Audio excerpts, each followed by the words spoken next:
వీటికి మూలాధారం, వీటికి అంకురార్పణ రాజోల్లో పడింది 2019. ఒక చిన్న దీపం మిగతా దీపాలని ఎలా వెలిగిస్తుందో, ఒక కొవ్వొత్తిని వెలిగించి ఎలాగ మిగతా 5 కొవ్వొత్తులు మనం ఎలా వెలిగించాము, 5 దీపాలు మనం ఎలా వెలిగించాము ఒత్తుల్ని, అలాగా నాకు 2019లో మీరు వెలిగించినది చిన్నపాటి ఆశ, మినుకు మినుకు అంటే విజయం. వెళ్ళిపోయిన ఎమ్మెల్యే,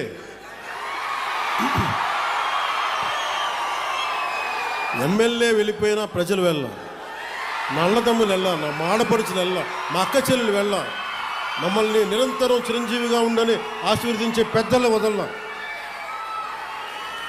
మీరు ఇచ్చిన ఆ చిన్నపాటి ఆశ ఈ రోజున కూటమి ప్రభుత్వానికి ఎంత బలమైందంటే, అది నాకు బలమైంది, నేను కూటమికి బలమైంది.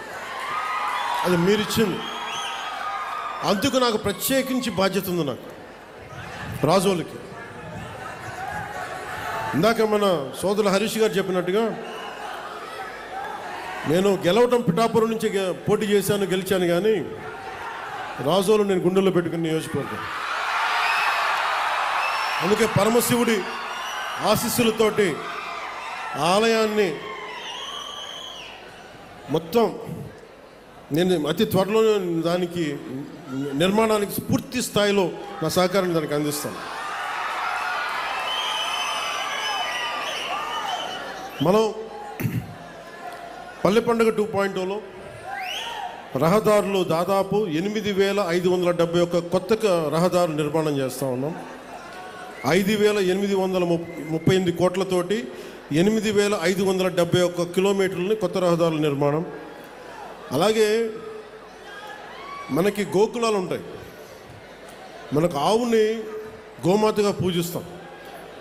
ఇన్ని సంవత్సరాల్లో ఎవరు కూడా ఇన్ని గోకులాలు కానీ ముందుకు తీసుకెళ్ళలేకపోయారు.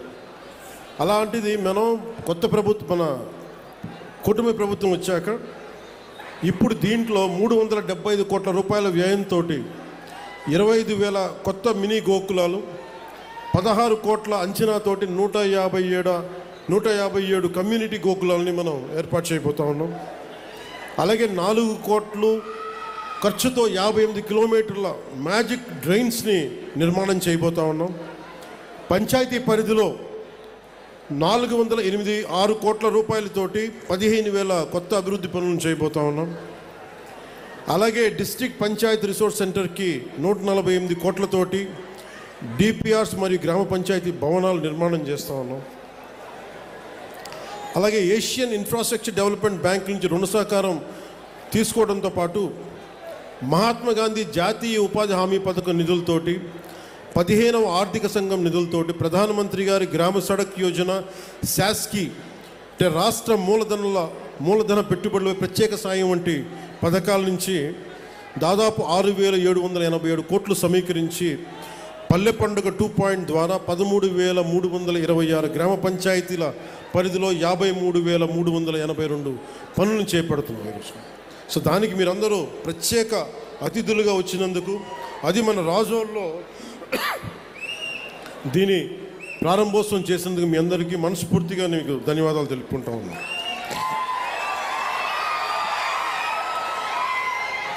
ముఖ్యంగా మన కోనసీమ జిల్లాల రహదారులు దుస్థితి చూశాక ఈ జిల్లాకి అదనంగా 100 కోట్ల రూపాయలు ప్రత్యేకంగా మంజూరు చేస్తూ ఉన్నాం. కాకపోతే వేసిన రోడ్ల మీద మీరు బైకుల్లో ఫాస్ట్గా వెళ్ళకండి, జాగ్రత్తగా ఇంటికి వెళ్ళాలి. మీరు బైకుల్లో ఫాస్ట్గా వెళ్ళడానికి రోడ్లు వేయట్లా, జాగ్రత్తగా ఇంటికి వెళ్తారు. అలాగే వాడపల్లి శ్రీ వెంకటేశ్వర స్వామి ఆలయం భక్తుల 7 వారాల స్వామిగా భావించే ఈ పవిత్ర క్షేత్రానికి సౌకర్యవంతంగా చేరుకునేందుకు కొత్త రహదారి నిర్మించాలన్న అభ్యర్థనను గౌరవ కొత్తపేట శాసనసభ సభ్యులు శ్రీ బండారు సత్యానందరావు గారు గతంలో నాకు దృష్టికి తీసుకొచ్చారు. ఆ విజ్ఞప్తిని గౌరవించి గోదావరి ఏటిగట్టు మీదుగా ఆలయాన్ని నేరుగా కలుపుతున్న 7 కిలోమీటర్ల రహదారి కోసం 6 కోట్లు ఇదివరకే మంజూరు చేశాం. రావులపాలెం మార్గంలోని ఇరుకు రోడ్డు ట్రాఫిక్ సమస్యలకు ఇది చాలా స్పష్టమైన పరిష్కార మార్గం తీసుకొస్తుంది. ఇది క్లుప్తంగా పల్లె పండుగట్టు. మనం భవిష్యత్తు గురించి మాట్లాడుకుందాం ఈ రోజున. కోనసీమ ఇది కేరళ లాంటి స్థాయి ఉన్న పర్యాటక శక్తి సత్తా ఉన్న ప్రాంతం ఇది కోనసీమ.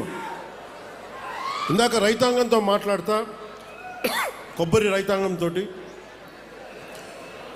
వాళ్ళు చెప్పారు నాకు, ఈ మనకి పూడికలు తీయలేదు, దానివల్ల ఉప్పు నీరు ఇట్లాగ ఉండిపోయి కొబ్బరి చెట్లు మొదల దాకా పోతున్నాయి, ఏం చేయాలంటే నేను చెప్పాను దానికి కావాల్సిన 22 కోట్లు 23 కోట్లు ఖచ్చితంగా దాన్ని ముందుకు తీసుకెళ్ళి ఇచ్చేస్తాం. కానీ దానికంటే నేను ఆలోచిస్తుంది చాలా పెద్ద ప్లాన్ ఆలోచిస్తాను.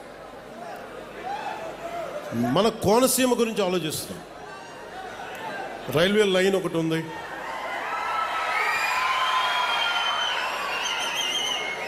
గత ప్రభుత్వానికి అండగా ఉండే పత్రికలు కొన్ని మీరేం చేశారని మాట్లాడుతూ ఉంటారు.